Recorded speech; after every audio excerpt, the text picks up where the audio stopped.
Hello बच्चों, the question says if the sum of first m terms of an AP is 2m square plus 3m, then what is its second term?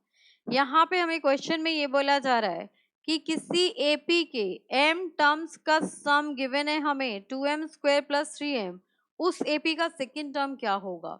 तो यहाँ पर इस question को solve करने के लिए हम की कंसेप्ट यूज करेंगे। अगर m टर्म्स के सम की बात की जाए so we know that S M will be equals to m by 2 a plus m minus 1d। यहाँ पर m आपका नंबर ऑफ टर्म्स है, a आपका फर्स्ट सम है एंड d आपका कॉमन डिफरेंस है। अब हमें अगर बात की जाए तो आपको sm की वैल्यू गिवन है। sm कितना गिवन है, that is 2m square plus 3m।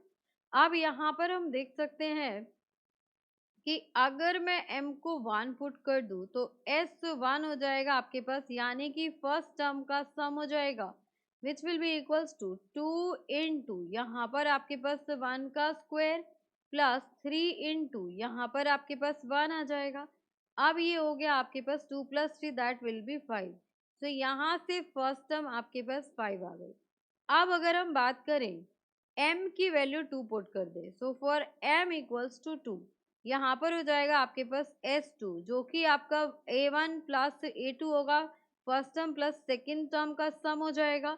ये हो जाएगा आपके पास 2 मल्टीप्लाइड बाय m को हमने 2 लिया है सो 2 का स्क्वायर प्लस 3 मल्टीप्लाइड बाय ये 2 हो गया, तो 2 टू ज़ा 4, 4 टू ज़ा 8 हो गया एंड यहाँ से 3 टू ज़ा 6 हो गया।